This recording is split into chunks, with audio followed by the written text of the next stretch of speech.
Hopefully few eyes play. Dhruv, कौन सा है? काला. This? अरे कौन? मोटा सा कवर वाला. This?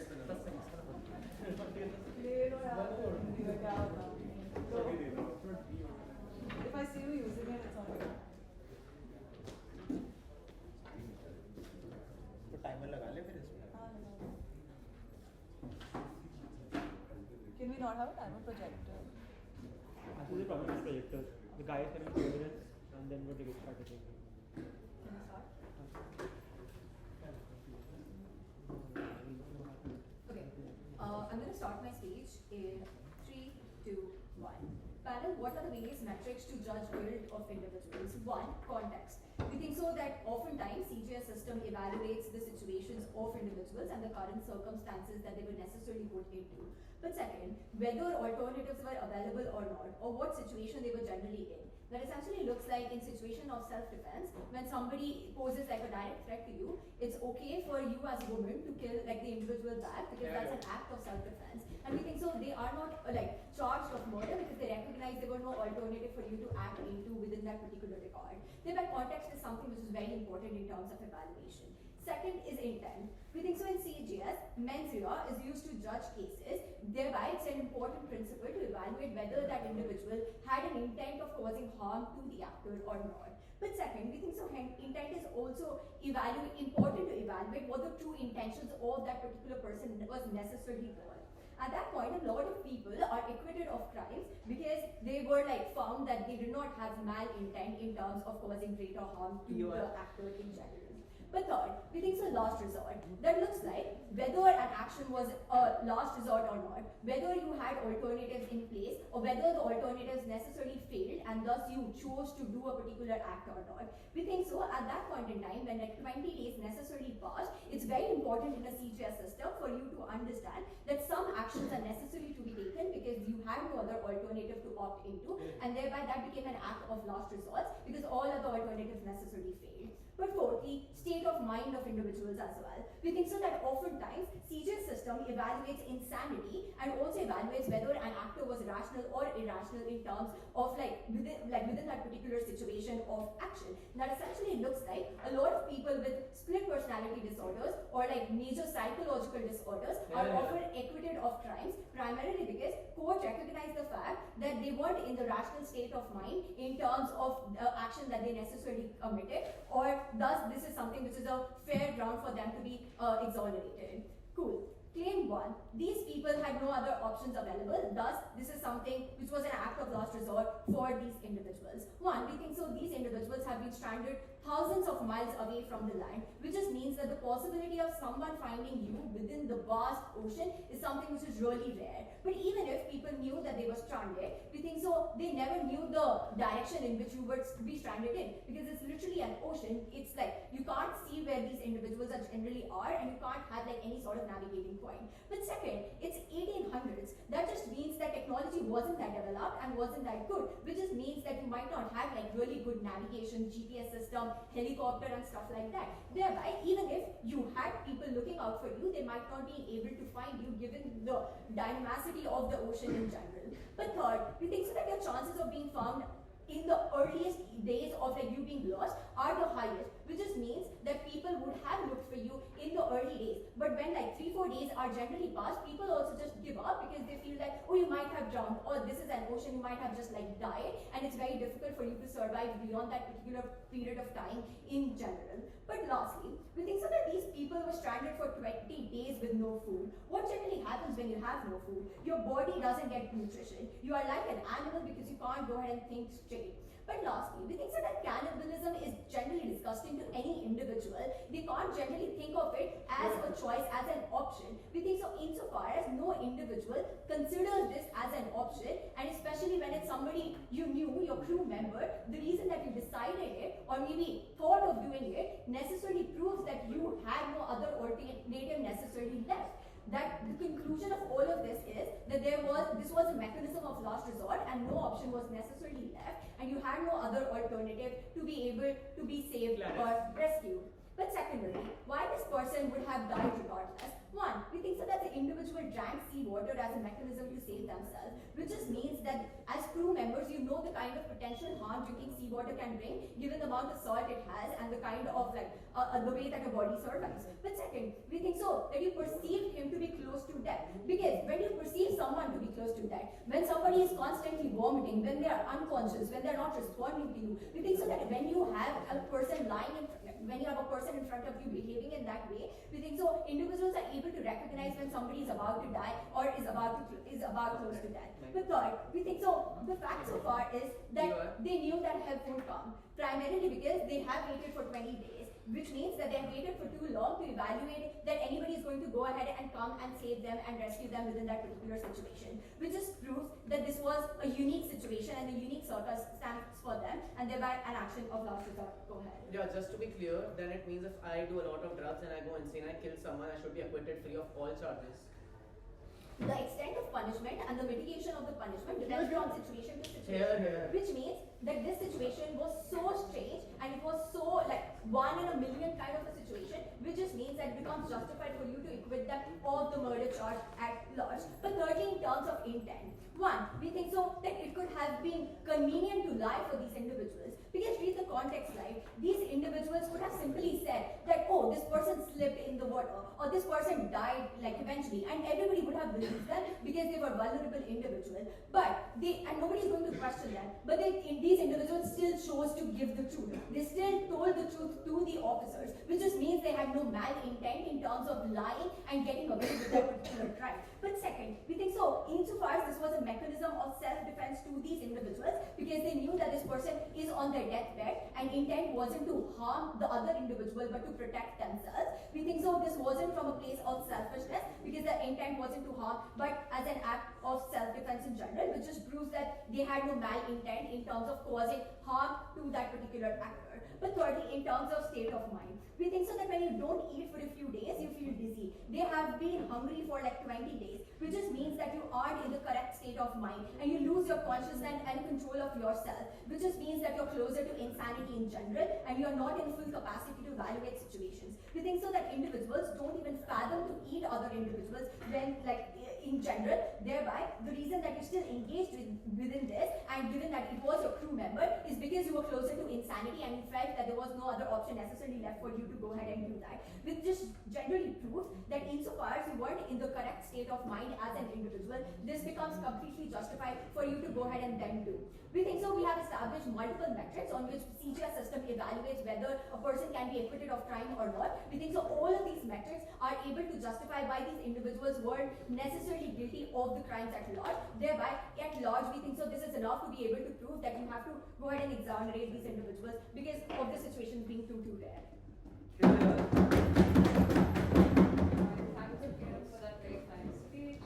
Hello, whenever you're ready.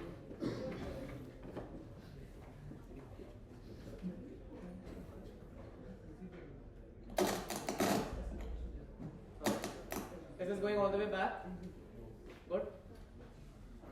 Before I start, shout out to my teammates, incredibly fun team. I probably not do it again because they bully me too much, but it was very fun. Second,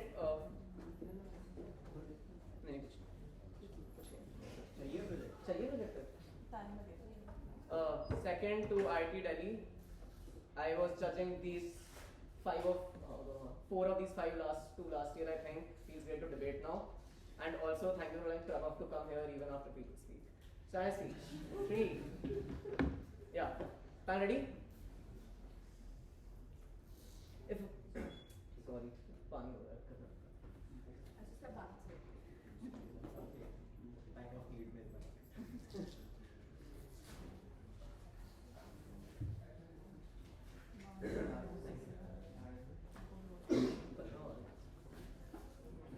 Yeah, pan ready? If Prabhav is correct, then every old person who's in an old age nursing home should die because they possibly have lower utility than whatever you perceive. These are problems that they're going to go for and have to defend. But second, they don't take their entire burden. They have to leave them free of all charges that are present. Nothing should be done to them, not even 1 day of jail, not even 1 hour of detention, not even two minutes of being there and thinking about what happened. On our side, we are happy to go forward and charge them for murder. Of course, the trial will determine how much punishment is there or not. They have to go and constantly say that the acquittal should take place. There are 2 simple parts to the speech. First, explaining what a murder charge is and why all the exceptions that they state do not work. And second, why it's just abhorrent harm on the principle of dignity. First, how is a murder charged? They are correct, it's charged on intent in terms of the legal term mens rea, due to which first you check whether or not the person is aware of the actions that they are going forward and taking. Second, where you can see them envision what they want to do and if they are able to go for and do it. But third, also just the willingness to go forward and constantly do it or think about it. All of these are obviously present because they literally reasoned and discussed that we will go forward and do this and try to eat someone else. Second, the act itself, which means not only the commission of the action, but seeing how the commission of the action goes forward and reconciles with the intent that was present, which means they were able to go forward and bring to fruition the discussion that they had, that will kill one of these people and will eat them whenever possible. But do you notice one thing? The person that they decide to kill and eat is a 17-year-old boy, the one who has the lowest amount of power in this entire situation, the one who could never go for a reason against you. This is where I want to discuss why the exceptions don't work. There are 2 layers to this. First, on self-defense. Self-defense only works if there's a direct harm that this person is trying to go and cause to you. Which means if a woman murders a man who's trying to come for and assault her, it is because the direct harm was being caused by that man. This boy who was working with you through all these days and obviously helping you out had done nothing to you. He was just someone who's playing around trying to get a job done, make some money out of it. Second, self-defense has to be proportional. Which means if Angad slaps me, I cannot take out a gun and shoot it at him. In a similar vein, it means that first a direct harm has not happened, but even if there's some perceived harm that you feel from this person is not causing a proportional harm of killing you or going to a point where you can lose your life directly because of their own actions. If you really want to go forward and use self-defense, why not just cut a hand and eat it, as opposed to deciding the person dying entirely. The second layer is on why insanity cannot work. First, because of the context slide, Brooks literally reasoned and was hesitant and dissented that we should not go for and do this, but he still pushed against it and tried to coerce them and make it even worse. Second, it's also because it's a mitigating factor, which means insanity that they suggest, which are neurological conditions, are things that are biologically present. In this case, if it was contextual and happened in this specific situation, sure, it's a mitigating factor. Maybe they should not be punished for the utmost life sentence, but a punishment not being there at all is not justified because of the act that they go for and take. These are present in 2 ways. First, a utilitarian harm that they caused to a kid who was present there and killed him. But second, also clear principal harms in terms of the way in which they went forward and took this action. If all of this is correct, then the simplest claim I want to explain is why this is a massive harm on the dignity of the person that you killed and why you should not have done it. First, on retribution. Note, if there's a 17-year-old boy who you have killed and eaten, he obviously also probably has a family who care about him and send them. Thought that maybe you are the safest route to send this kid right now and we can earn some money out of it. And the kid also obviously worked his ass off wanting to go forward and protect you. But you said no, you will die, even when he did not consent and even when he said that no, I do not want to die. Which means you are causing a direct harm to every family member that is left. The point at which you leave them free because they were truthful and they were Raja Harish Chandra, you go for a signal that it is fine for a 17-year-old boy to die and their families are the ones who end up suffering and never get the kind of retributive justice that they should have out of this criminal justice system. Second, you are nobody to determine the kind of utilitarian actions that you are taking because you are nobody to go and determine what the 17-year-old feels or wants to go forward and do. When you go and intrude into their own dignity constantly when they are also sick themselves, it means you are actively saying that you are not a person who deserves agency, you are not a person who should go forward and have the power to consent or not consent. But third, the bigger issue is that all of them were sick and these are spaces where you have to care about these people more. The most vulnerable obviously need to have the kind of dignity provided to them. This is why we have a make-a-wish for 6-year-old kids who might die in 6 months and put money into it because we realize that these people don't have any other thing to do in their life. Unfortunately, they are going to die at some point. Let them go for and live. Let them do whatever the fuck they want as opposed to wanting to go forward and treat them as people who should die and should be eaten alive just because I want to live more than you. But the fourth thing on this is to also explain that the way in which the decision was made was clearly targeting a specific kid who could not go forward and actually do anything about it. Which means to also ascertain or push for there are clear distinctions in terms of how much dignity you want to give one person over the other. The point at which the court does this, these are obvious principal harms that you cause not only to the entire situation and the contextualization, but also to the kid, the family, or any kin that this person has at this point. What does this do for this round? First, this explains that irrespective of all the context that has been given at PM, there's no explanation of why you need to let them go fully free, why you need to exonerate them and not even give them a slap on the wrist. The second thing that this does is also ends up explaining the way in which the decision made means that it satisfies the conditions of having the guilty intent, but also being able to commit the crime in its fruition and reconcile both of these things, which means the highest form in which you are able to judge this. But third, even if they are correct, you still get punished even if you kill someone by accident. You still get punished even if you go forward, sorry, even if you are too drunk and trying to go for it, kill someone else, because obviously your intent or desire that is thriving within you that you go for it, commit as an act. Their only response to this till now has been to say, but 20 days had passed and you cannot do anything about it. But why?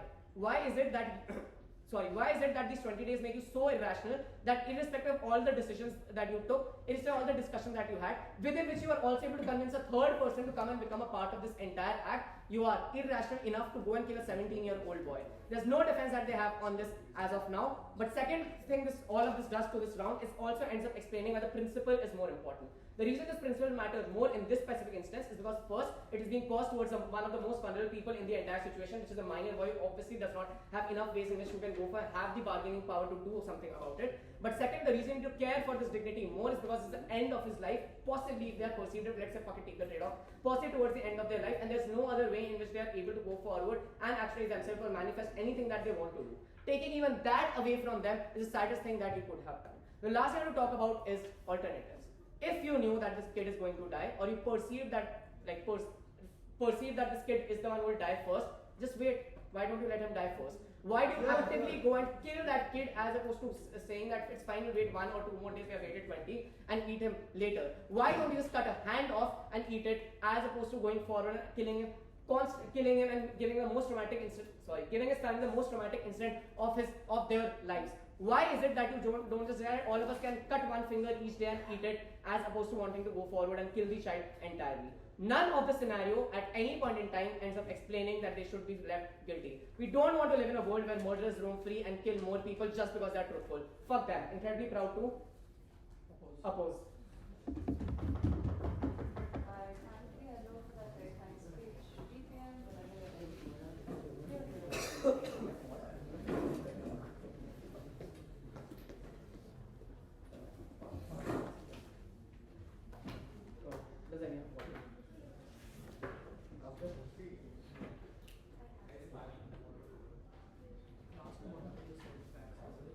They were empty/used. Thank you. Somebody get some more water. Thank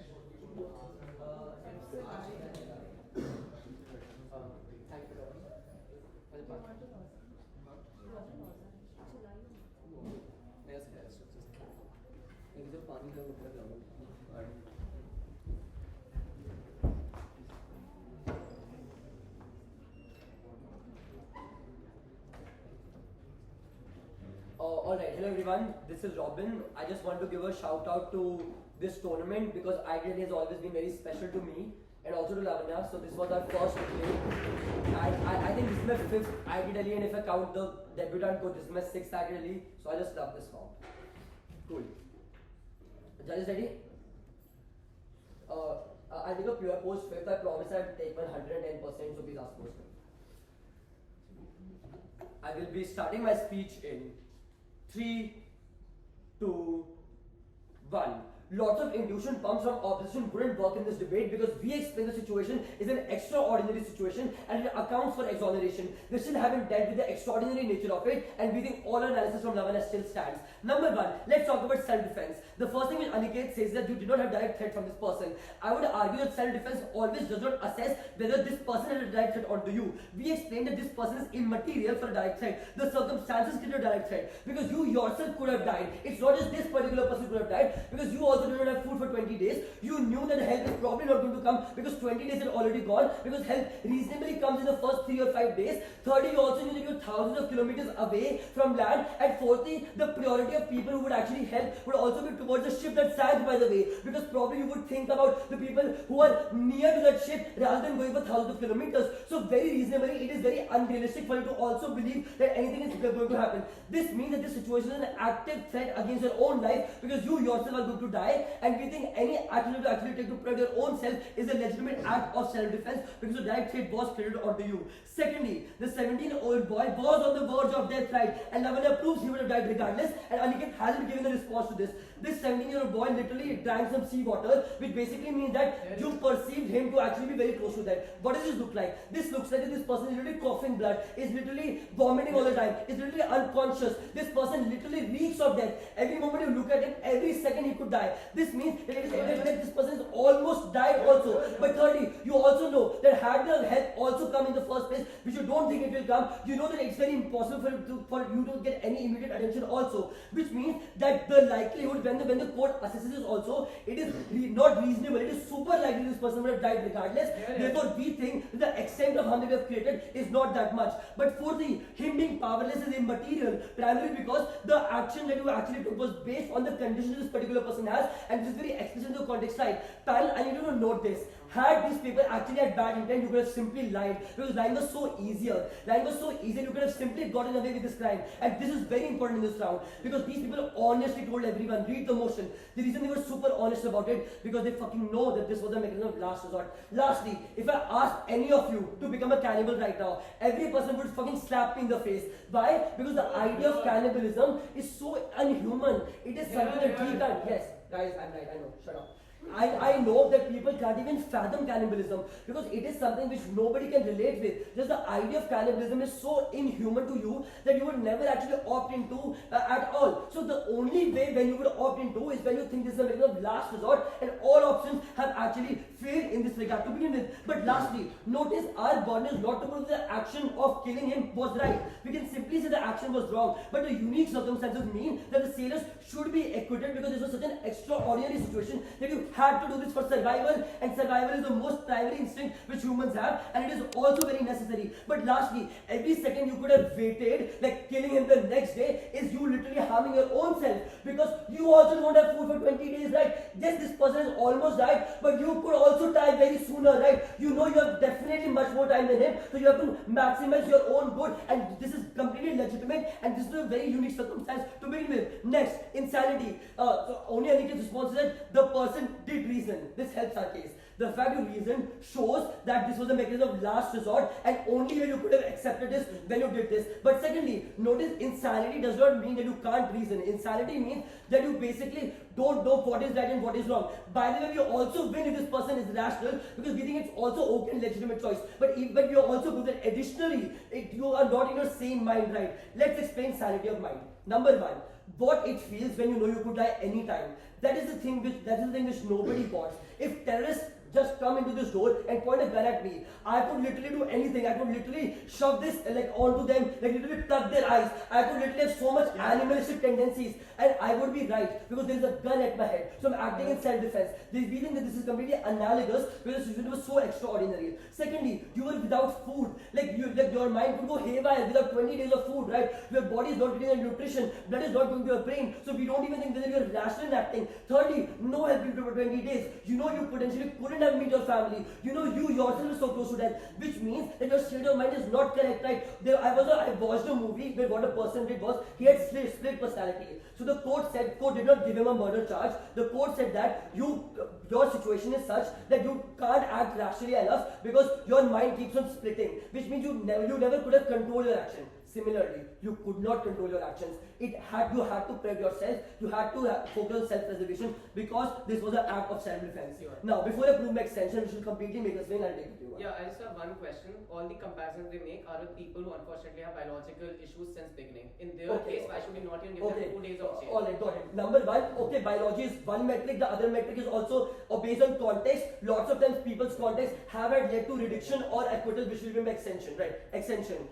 Why does pardoning of people has been a very normal option, and what we are saying is not very unnatural? 3 mechanisms. Number one, lots of people have committed war crimes under dictatorial orders, and later on many of them have been acquitted because they don't have a true choice at all. Because had they opposed Hitler's decision, they would have died. Which means that the Truth and Reconciliation committees have acquitted them of murder even when they have actively killed so many people, because the committee realized that they did not have any choice. Secondly, based on the context of people, punishments are actually reduced or even removed, because acts can't be judged in isolation. Judges, law is not right and wrong. There is a law. The law is not black and white. There's a lot of grey in between, and that is what we're arguing for, right? We think there's a lot of grey which we need to assess. This grey is based on the uniqueness of the situation. Thirdly, there was a case in the 1980s where people also engaged in cannibalism, 1960s I think, where there was a plane crash and people still engaged in cannibalism. But those people were acquitted, right? So there are two examples of acquittal, non-acquittal. This debate is assessing whether what should be more reasonable as an option to begin with, right? This completely proves that pardoning is very normal and you can do it based on extraordinary situation. I want to stress this enough. Lastly, why do we need the bar of acquittal only and not just reduction? The first thing to explain is that the situation was so dire that you literally had no other option. There are 4 metrics which Lavanya gives to you. The first is context. What is the context you're coming from? What is the situation you're coming from is important. Secondly, intent. Mens rea is a very important thing in CGS, right? What is your intent? Why do you do the actions? Like, why is it that I lie? Why is it that I killed a person? Why is it that I did a robbery also, right? You look at your intent. We explain you never had the intent to harm, because why would I even have the intent to cannibalism? Thirdly, last resort. We explain this is the mechanism of last resort. You had no other options. Death was coming for you, not just for that 17-year-old person, but for you and the 3 other co-mates. We think that you had a self-defense mechanism and you had to protect yourself. We think in this extraordinary situation, the only principally fair thing to do is an acquittal of murder, and that is our proposition wins. Thank you. I want to give them for that very fast speech.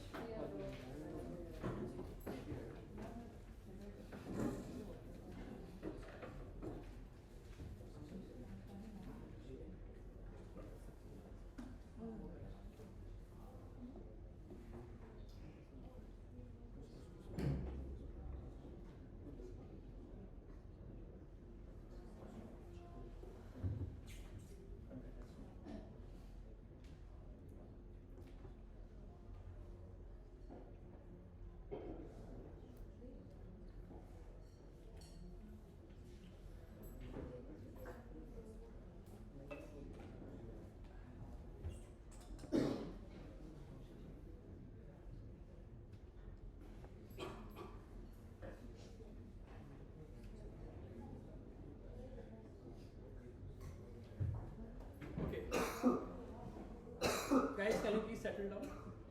Can you settle down? Okay, team. Yeah, shout out to DTU, shout out to these two. Okay, shout out.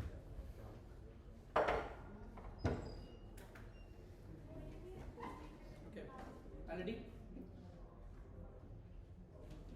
If context becomes the overarching principle on what determines a justice system and whether you should put people behind bars, then, and this becomes overarching, then the only reason or only way people should be put behind bars is when the context plays no role whatsoever and it's a complete free and fair choice that individuals will make, which makes them perpetrators and guilty. Because that's the principle this team wants to run. Which means every murderer who did murder out of things like environmental factors where they were forced to commit murder because the state just did not do anything to them, or every person, every man who's been indoctrinated by misogyny and sexism and does like assaults people on that regard should walk free because there was not a consensual choice they opted into, right? It was something that context made them do.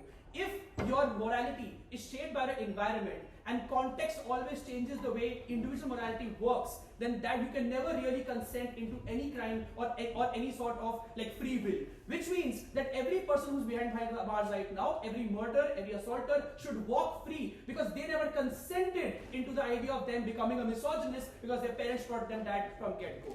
I want to first deal with their side's case. They say that this person is someone who's dying. They concede this, that it can die at any moment. If it's the case, then there's an alternative present. You just wait. You wait for 1 day. You probably go ahead and like eat your own arm. You cut your own arm or your own leg without dying. You amputate yourself. And people have done in the past. Like most people who are war veterans have done this like back in the day, right? So you can amputate yourself and eat some limb, which means it's an alternative present for you. And if you know this person is going to die, perhaps waiting 1 day or 2 days would mean this person dies, and you can then eat him then. I don't understand why you take the agency of the person right now. And this is the biggest assumption this team makes, that there are no alternatives present. I want to first talk about alternatives then. One, we explained to you that you can eat after this person is dead. Secondly, I think you can also just eat a limb from every individual. But thirdly and more importantly, If you really wanted to do cannibalism and that was the only resort you had, you could have taken this person's confidence and you would discuss this with this person that we are going to kill you. And at that point, if you do like a game of straws or just a coin toss on who should go ahead and be killed, at that moment, everyone would have consented into this operation in of itself. But on their side of the house, you unilaterally decided that this is the individual you want to kill, which means the consent was always taken away from them. The principle of justice system is retribution against the person, right, or the other perpetrator. When you take that point away because you think the contextuality is different, you often fail the justice system in of itself. I would also note that extraordinary, or the definition of extraordinary circumstance is very subjective to people. I have won a lot of finals. Losing this finals would be extraordinary for me. But Prabhav, who has lost a lot of finals, winning this would be extraordinary for him. Which means justice system cannot operate on the definition which is shifting, because extraordinary itself is something that is not a fixed definition.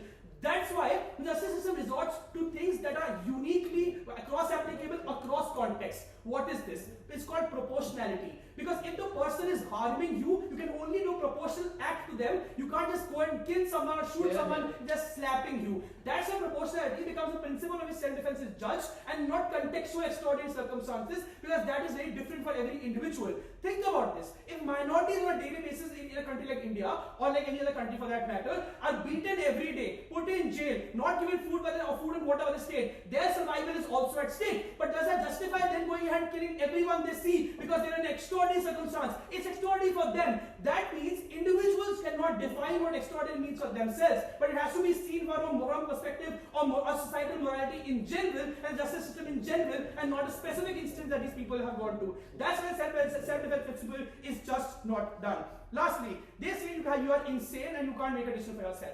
Yes, insanity is a very legitimate ground, but it's a legitimate ground for a mitigating factor. What this means is that you reduce the sentence of a person who's insane, but the motion burden on side government is to explain why you should acquit them. That means that you cannot charge them at all. On our side, we buy a trade-off. You put them in jail for 2 days, maybe a week, but that's what we're okay with, right? At least make them look like murderers in the larger scheme of things. Because if you don't do that, then these people walk away free and the morality is never questioned. And I last want to talk about the case of, you came out with honesty, so obviously you want to go ahead and you're nice people, you didn't have intent. But you can also come out with honesty when you want to manipulate the situation and turn the narrative on for yourself. You don't want people to feel that you're a murderer. So, I mean, it's not really known in the context of why you came out with honesty in the first place. Now I talk about what the pragmatic implication of this debate is, which is something that they don't deal with at all. One, I would note that this particular instance of acquitting them creates a legal precedent for all the systems to now follow. And the context that clearly says this is an English system, right? This is an English yacht, and the people who are English, they probably exist in the UK at that moment. I would note the UK currently follows a common law system and has always done that from the past. What does common law mean? That means you have not codified the exact circumstances of what constitutes a murder or like say a homicide or whatever legal terms are there. Which means that precedent becomes the strongest tool on which judges rely on when they have to give forward or judgment in the future. What this means is that you allow things like situational contextual realities to justify murder, then every murder will be using this precedent to say that, hey, it was extraordinary for me to allow me to go ahead and kill this person because I felt it was extraordinary and I was high on drugs, which means I'm a criminal, I'm not mentally sound right now to make a decision. That's an excuse to go ahead and legitimize it in the justice system. That's immensely harmful for every future victim that comes out of murder, for every future victim gets harmed on this. Also, again, very intuitive, and you might find it a little stupid, but it's still a little true, right? UK was a colonial power. What this meant is that they went ahead and influenced the justice systems. It's already over. They influenced the justice systems of most of their colonies. What this means is that most of the developing world, when they come out of things like the independence struggle that they have, they imbibe and use the UK's law system as basis to build their own law systems. Which means this harm is expanded on scale. It's not just within the UK. It's every place where this gets legal precedent, and this precedent goes ahead and gets justified, utilized in those areas for murder. In new democracies and in new countries, the people who suffer the most out of this new poverty-ridden country are the minorities. If you justify their murder, you saying that it's a dire circumstance because we just came out of independence tremendous struggle, or we are suffering and because the resource strain on the center is too much, then you justify the murder of those individuals. That pessimism is immensely harmful for the realities of life and not just morality. That means the justice system needs to uphold the societal moral standards as opposed to giving in on their side of the house. I would note that extraordinary circumstances, insanity plea, and all those things I talk about are highly subjective and mitigating factors, but they are not factors for acquittal because you consented into killing this individual without their consent. You took away the dignity of life for this person. You became a moral judge for this person, which no one should allow to do. The society should become the moral judge, the legal system should become the moral judge, and you not you yourself. This is where you assume the positional power that this individual did not have, and that's why you should be put behind bars, even if it's for a day. I thank the theatre for that very fine speech.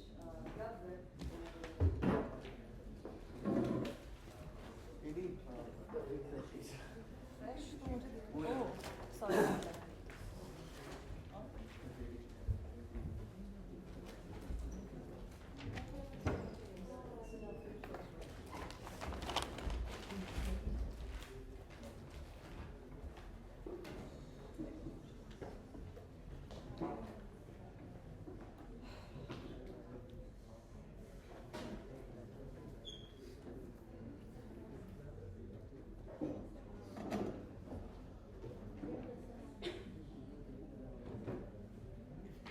Yup, am I perfectly audible at the back? I'm not using the mic. Audible at the back?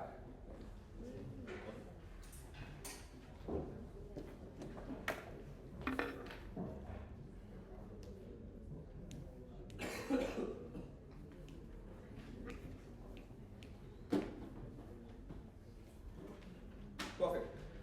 My name is Dhruv, prefer pronounce.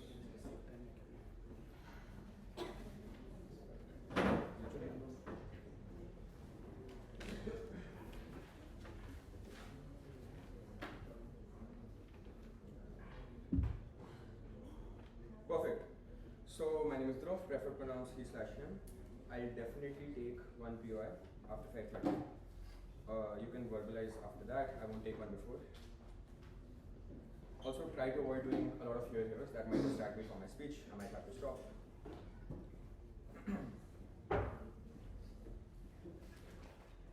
Could you also just sit if possible?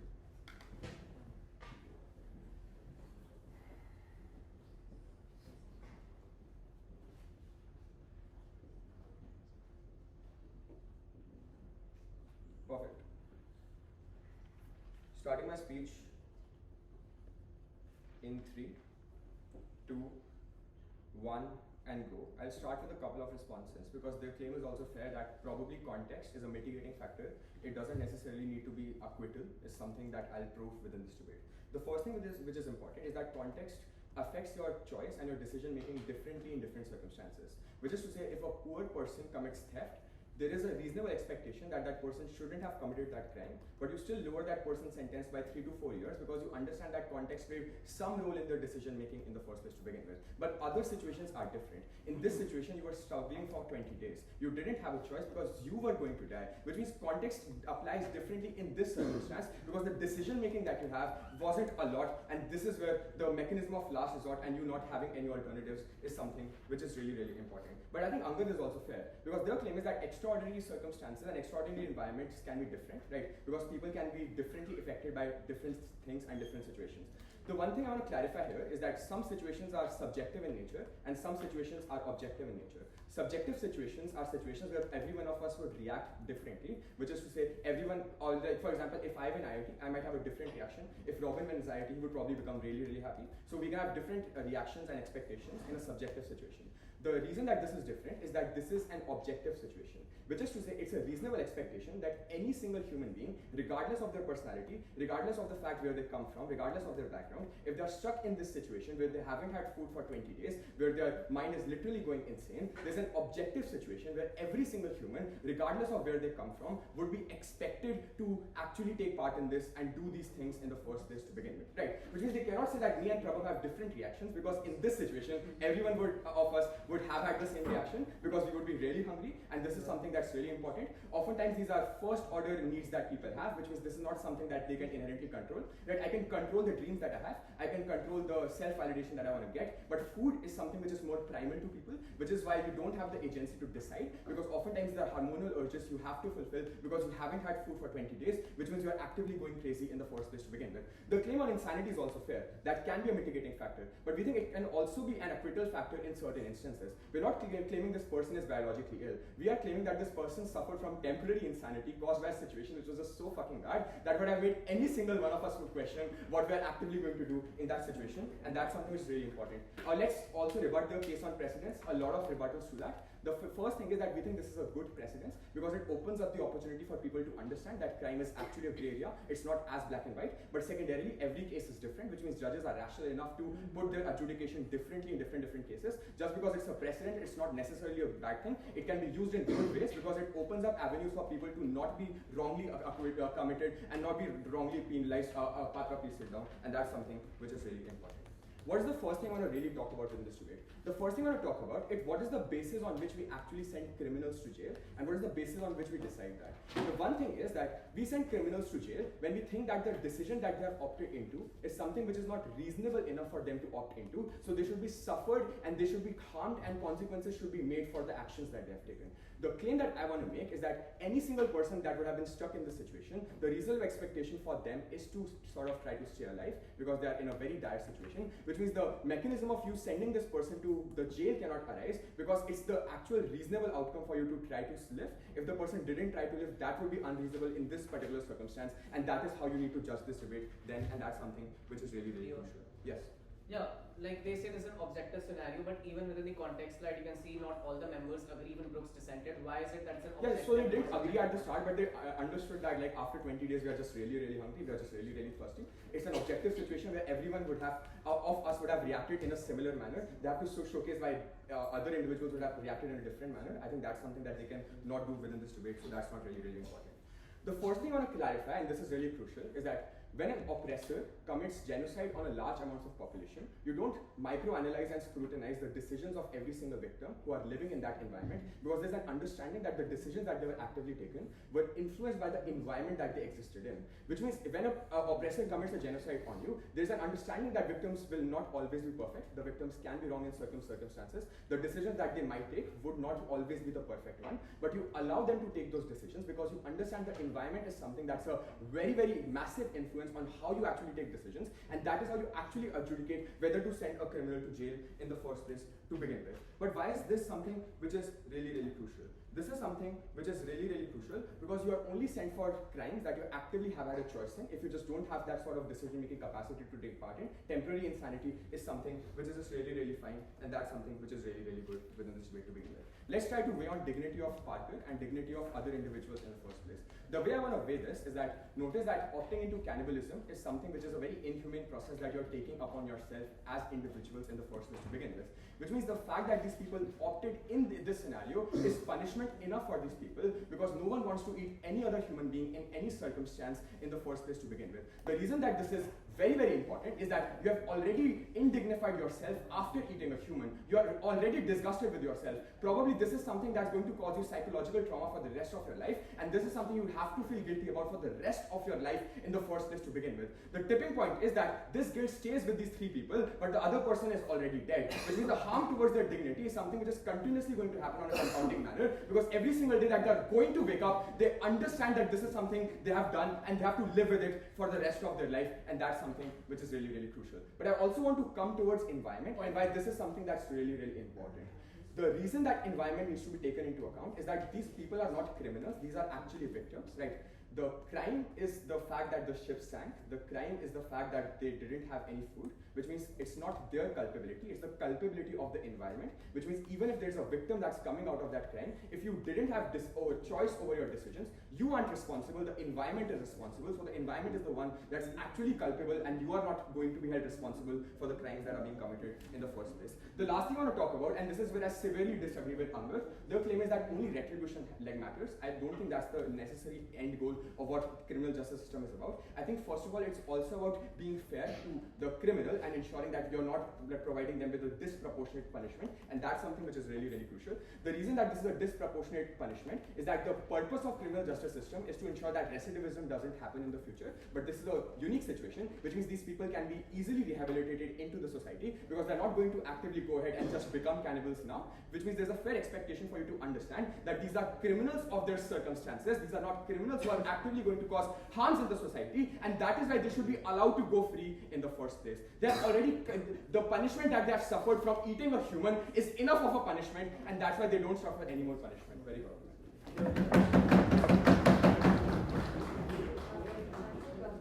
Very fine speech. Awkward. Whenever you're ready.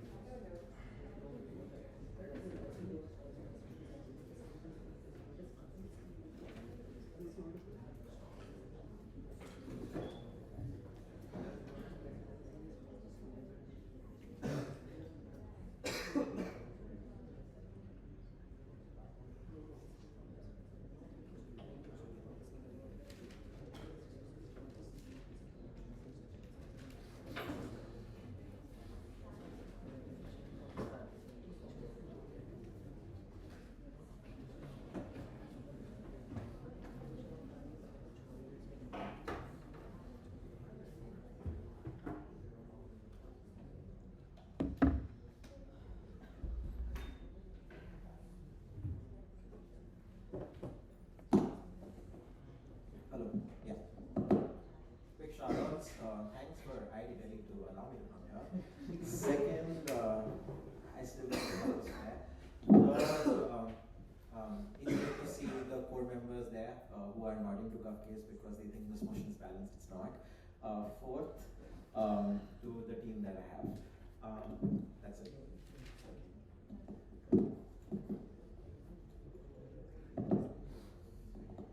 Okay.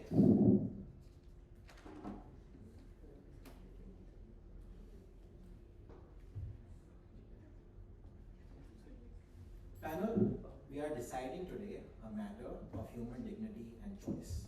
The facts of the case are as follows. The fact of the matter is that they keep saying this is a context objective crime, which is not true, because firstly, I wouldn't kill someone in this situation. Secondly, Brooks also dissented initially and then later convinced, so they were silly enough to convince him. The problem is, if this person, according to them, if I concede that this person was insane, their consent later on doesn't matter because each passing day the insanity was maybe increasing and not decreasing by their own analysis on food, which means that his later agreeing is not a proof of the fact that there was no objective disagreement. 3, cannibalism is a measure of last resort, but they didn't think through their options and they give you a bunch of alternatives. The burden on them, panel, was to say why they should walk away free and not even with a slap on the wrist, and that's the question you have to keep asking when you judge this debate. Do we set everyone free because of the context they come from and not give them any punishment at all and do not recognize this as the murder that they will free engage in? First, I will beat their argument for self-defense. The first thing they say is that there was no intent to kill. This is perhaps true in an abstraction, but many murderers are placed in situations where they are forced to kill someone, not even necessarily out of self-defense, but what they think is the most important thing in that situation. Many times it's out of necessity when your mother is ailing and somebody gives you money to be a hitman and then you go ahead and kill someone. This is something you didn't want to do, but it was personally, and there was no malintent against this one person in your heart also, but the situation was such that you did go ahead and accept and were complicit. Don't yell, relax. And you were complicit in the crime of agreeing with the most horrible option of cannibalism is what they say. But this is not cannibalism, this is murder and then cannibalism. Second, the claim that they make is that this is proportional. Firstly, there was no direct harm posed to you by the 17-year-old boy who came with you. Secondly, the fact is that context is never enough.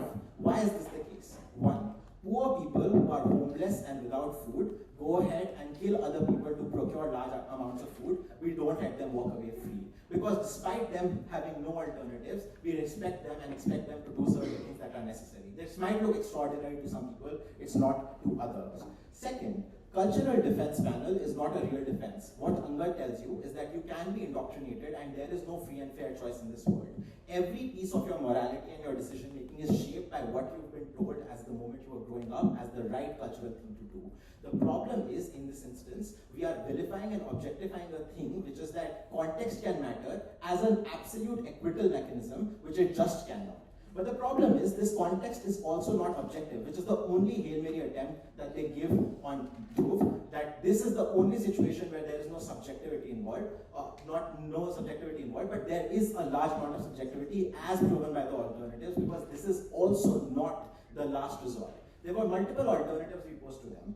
Firstly, you let the person die, and then you eat them later on after they have already died. The problem is, the Robin answer to this is, every day I wait, I'm harming myself. Every day, a person who's about to die in a nursing home, you wait. Many people lose their life savings trying to save their dying mom, who's on the deathbed, but it comes at a great personal fucking cost of losing all their life savings, and this is not utilitarian for them. This normalizes private equity companies who kill off old age people in private equity owned old age homes, because every single day they continue to pass on, they are causing a net harm to society, they will never live. The problem is, with this analysis, this is not a resort to start killing someone when this is not allowed. Second, my problem with this is that we also tell you that you can just amputate little bits of yourself, which will probably cause you pain, and use that as the nutritional material. That is a realistic alternative available to these people that could have been considered by themselves, because the problem is, they keep saying that this is not an alternative, but it really, really is. The third thing I want to pose, the third defense they have is, this is insanity. First, if they want us to believe that you can brutally murder someone and eat them, there is completely insufficient analysis on how the lack of food translates you into becoming completely temporarily insane. Panel, it's a scientifically proven fact that you can survive for 3 months without food. Yes, it makes you uneasy. Certain people might not get fully crazy about it. Certain people might react differently to it. Certain people have different amounts of appetite to how much loss of food happens. There needed to be a much more coherent defense than saying, guys, blood is not flowing to my brain, let me kill someone. Second, they were sane enough to discuss and target the easiest and most vulnerable 17-year-old. They were sane enough to realize someone is dying in front of their eyes and to kill them. They were sane enough to convince a third who did not initially agree and not listen to him and kill someone, despite their initial morality always telling them murder is wrong. They were sane enough to brutally choke, assault, slap someone who was already resisting on the verge of death and never coming to terms with their human dignity while the murder was happening, to not stop, to not wait for them to die. They were sane enough for all of these things, but they never stopped. Thirdly, the problem is that if, let's take intuition pumps for insanity. Firstly, let's say you were intoxicated and drugged at a party, and subsequently you went on to kill someone. This is still not a situation that you can justify the ailing mother of a young girl who was killed because someone else willfully drugged you. The problem is you were not in your senses, but this just gives you mitigation. This doesn't give you acquittal. Secondly, the defenses they have are permanent biological statements. No. The statements they have are not permanent biological statements, which means that criminal insanity, or when you are neurologically disabled and that personality disorders they talk about, the reason you don't punish this person is because they have never ever in their life been able to form a coherent view of morality. In this instance, you had it. You maybe temporarily lost it if you believe that this person completely went insane, but you had a worldview of morality, which means that this has to be not acquittal, but a mitigating factor. This is something that they were unable to justify in any of their speeches. Which is why, on any account of last resort, they cannot win, because alternatives that could have meaningfully we came up with in 20 days if they didn't, that's just on them. Secondly, this is not intent, and context will never become a complete excuse for acquittal in any criminal justice system. But finally, on precedent setting and Angad, they don't have an answer. The only thing they say is judges are rational. Panel, lawyers will use every trick of the book to make sure that the next judge who passes the judgment in your favor, and use every argument in arguing that this is a valid form of self-defense. We disagree, panel. It is never a valid form of self-defense to kill someone materialistically, brutally, someone who trusted you, just when you had the option to chop off a finger and let everyone live. There is foreseeability here, they just don't see it.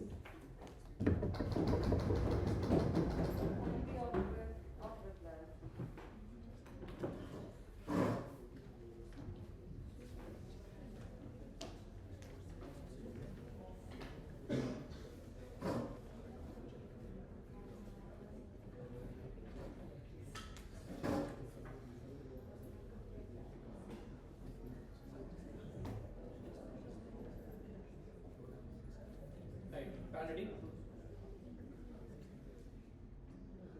The first thing I want to target in this civilized speech is that they never do the idea of retribution for victims of this particular murder. The victim was not the person, only the person who you murdered. It's the family members who are waiting for them back home. That victim never gets closure on their side, and they can't justify a means to an end because you said that, oh, we would have died if we have not killed your son. That justification will not fly with them. That retribution needs to come for them. That's why these people should be put behind bars. I would note the permanent damage you cause on the king itself weighs over everything else that this scheme talks about, or that you allow, this Harish Chandra to exist and roam freely in society. The problem is every day this person roams society, the victims get hurt even more because they did not even get an ounce of retribution from the state system itself. They are already losing on that particular clash. Second clash they lose on is the precedent of the legal system. The only response is that judges are rational.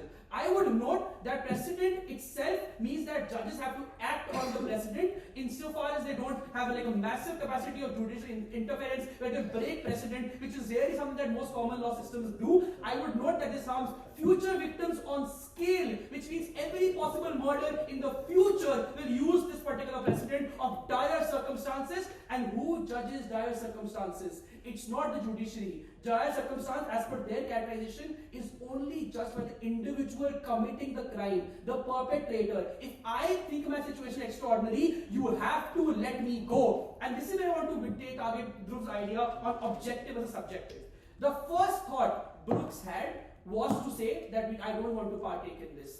That is his objective assessment in the beginning. If I convince Brooke or confuse him and manipulate him and gaslight him to believing that he'll die if he doesn't agree with me, that is not objective anymore. Because his first initial reaction was to say no, which means that every individual will say different things to the same particular situation that they have put themselves in. If all individuals do not say the same thing, then it's not objective, it becomes subjective. And this is where subjectivity is what makes them lose the debate. Because subjectivity would mean that you always rationalize your own circumstances for yourself. And that's why we don't allow you to put yourself in jail, or we don't allow you to decide how much how guilty you are. That's why we use objective assessments by the state, because they are societally acceptable.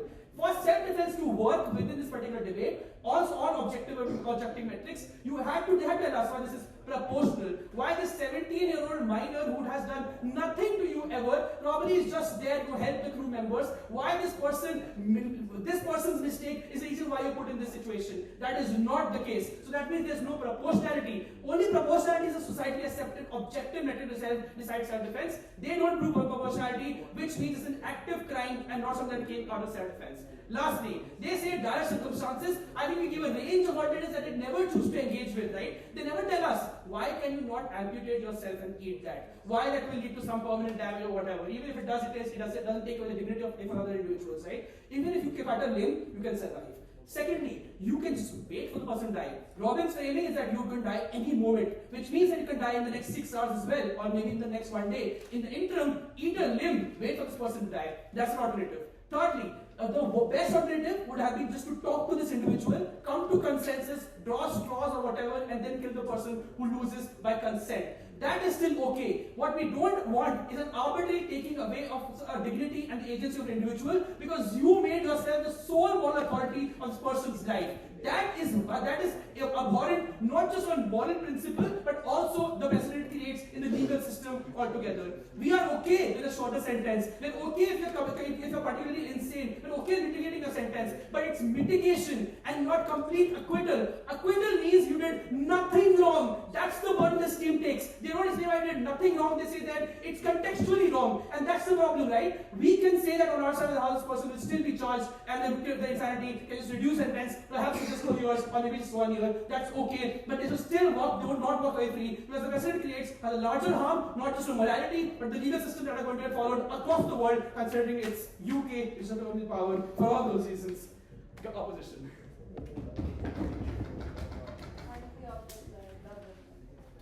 Okay, judges ready? Everyone? Starting in 3, 2, 1. Ops case only works in a world where these people had lots of options to survive, and this is a very unreasonable option.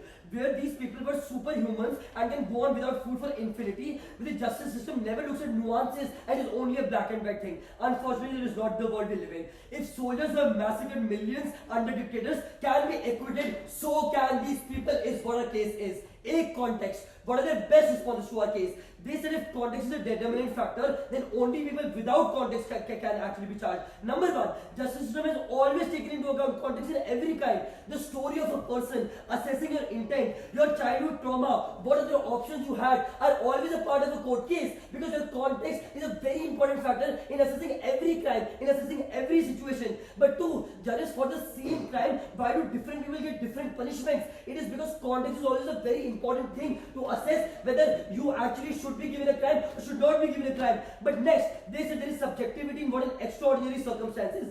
Dhruv says the degree of subjectiveness here is very low and therefore this is objective. But notice, resistance does not automatically mean it is subjective. But lastly, even if this is subjective, our point is that it is fine and every judge can assess every subjective situation differently. Was this an extraordinary situation or not? In this subjectiveness, should I acquit them or should I not acquit them? So every subjective situation can be looked at the nuance, can be looked at the grey, and can be seen whether this was reasonable or whether this was not reasonable.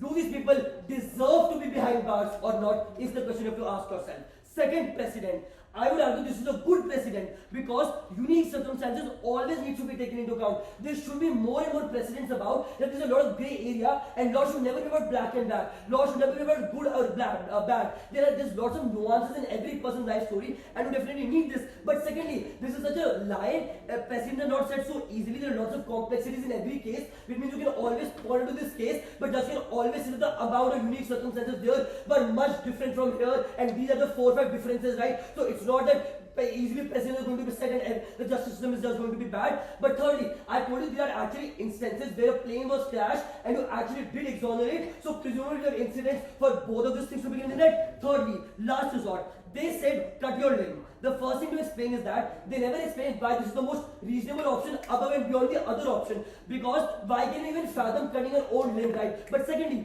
we explained this person could have had died almost. This person was literally coughing blood. This person could have died anyways. And Lavanya proved to this person would have died. They never responded to that thing again. But lastly, notice that even if that was another option, this was not unreasonable. I would ask you to imagine, but guys, let's be honest. You can't imagine. Nobody can.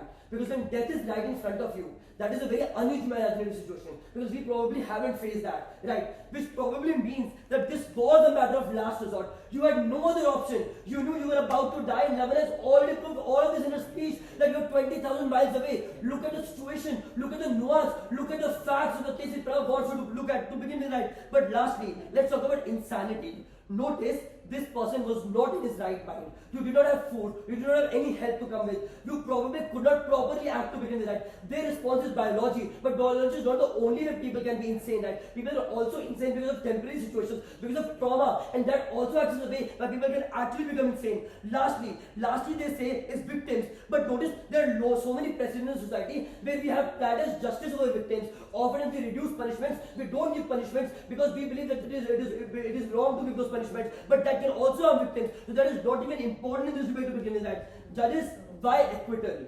2 reasons. A, this is a life and death situation. You are acting in self-defense. Look at the unique circumstances. You are literally very close to death. So this means you're literally choosing to live by killing that person and going for cannibalism. And why would you go for cannibalism?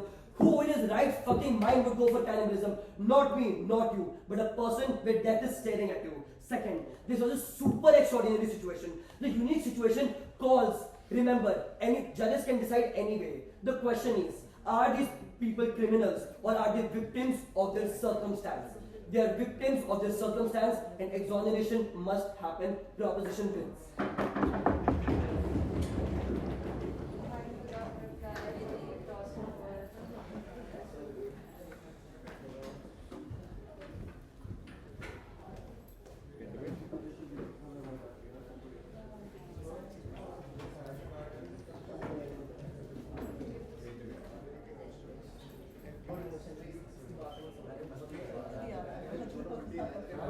I'm